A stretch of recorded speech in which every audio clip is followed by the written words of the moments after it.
इस समय हर तरफ पूरे वर्ल्ड में सिर्फ ग्रीन एनर्जी, क्लीन एनर्जी की ही चर्चा हो रही है।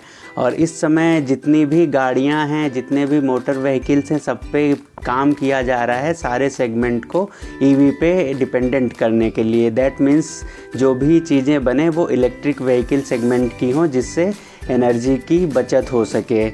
और इसी सेगमेंट में 20 सालों बाद पूरी तरह से ईवी डिपेंडेंट आईपीओ आने वाला है। दैट मीन्स ना पेट्रोल से ना डीजल से, पूरी तरह से इलेक्ट्रिक व्हीकल सेगमेंट का आईपीओ, प्योर आईपीओ आने वाला है। और ईवी के शेयर्स तो आप देख ही रहे हो किस तरह से बम्पर रिटर्न दे रहे हैं। तो अगर इस आईपीओ में लिस्टिंग मिलती है तो पूरी तरह से आप माला माल हो जाओगे। तो इस वीडियो को अंत तक पूरा देखें।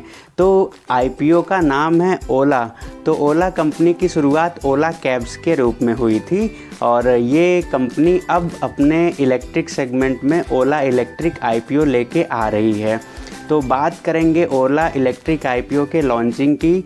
तो कंपनी ने DHRP फाइल जो है सेबी के पास सबमिट कर दिया है। DHRP फाइल्स जो फाइल होती है वो कंपनी के डिटेल के बारे में होती है, जिसे आईपीओ लॉन्च करने के पहले सेबी को सबमिट करना होता है। शेयर मार्केट के कुछ कायदे कानून होते हैं कि अगर आपको लिस्ट होना है तो आपको प्राइवेट कंपनी से बदल के पब्लिक कंपनी में अपने कंपनी को ट्रांसफ़र करना होगा। तो ये इनको मान्यता मिल चुकी है गवर्नमेंट के अकॉर्डिंग। और गवर्नमेंट से मान्यता मिलने के बाद कंपनी प्राइवेट लिमिटेड से ओला इलेक्ट्रिक मोबिलिटी लिमिटेड में बदल चुकी है। ओला इलेक्ट्रिक कंपनी की बात करें तो कंपनी टॉप घरेलू ईवी कंपनियों में गिनी जाती है और भारत के इलेक्ट्रिक स्कूटर बाज़ार में सबसे ज़्यादा कंपनी की हिस्सेदारी है। ओला इलेक्ट्रिक आईपीओ की ओपनिंग जनवरी के फर्स्ट वीक से लेकर जनवरी के मिड तक हो सकती है और क्लोजिंग उसके 3 दिन के अंदर हो जाएगी। अगर इशू साइज़ की बात करें तो कंपनी फ्रेश इशू 5500 करोड़ का रहने वाला है और ऑफर फॉर सेल में 1750 करोड़ का रहने वाला है। दैट मीन्स पूरी तरह से 7250 करोड़ का बड़ा आईपीओ होने वाला है।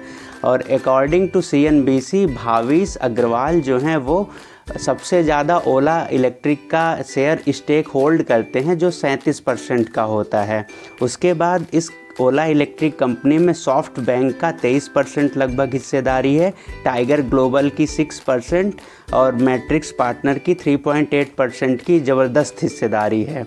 प्राइस बैंड अगर कंपनी लालच नहीं करती है तो कंपनी का प्राइस बैंड 500 रुपये से 1000 रुपये तक होता हुआ दिख सकता है। और इसकी लिस्टिंग NSE BSE पे होगी, जैसा कि बड़ा आईपीओ है और ये मेन बोर्ड आईपीओ होता हुआ दिखेगा। और इसमें रिजर्वेशन की बात करें तो एंकर इन्वेस्टर के लिए 30% का रिजर्वेशन होगा, QIB के लिए 20% का, NIIs के लिए 15% का और पब्लिक के लिए 35% का रिजर्वेशन हो सकता है। का रेवेन्यू जो पहले 373.42 CR का हुआ करता था 22-23 सेशन में, वो 23-24 में ज़बरदस्त उछाल के साथ 2630 करोड़ तक बढ़ता हुआ नज़र आया।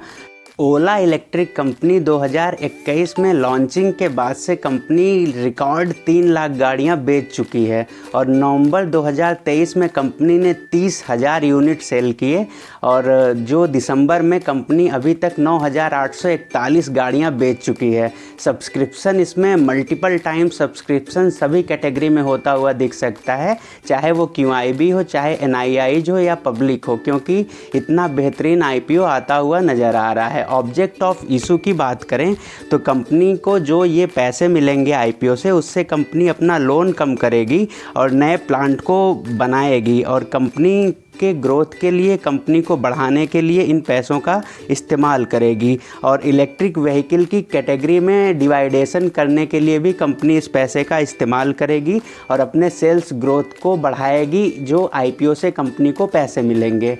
तो 20 सालों बाद पूरी तरह से ईवी डिपेंडेंट 2 व्हीलर सेगमेंट में इतना बड़ा आईपीओ आने वाला है और कंपनी भी बेहतरीन है।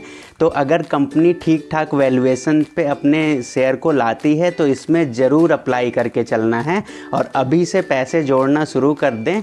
आप इसको सारे अगर संभव हो तो ज़्यादा से ज़्यादा लोगों को अप्लाई करवाएं अपने परिवार में, जिससे आईपीओ मिलने के चांसेस बढ़ें।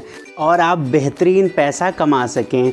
वीडियो में हुई मेहनत अगर अच्छी लगी हो तो वीडियो को लाइक करें, चैनल को सब्सक्राइब करें और अपना प्यार चैनल के साथ बनाए रखें। धन्यवाद।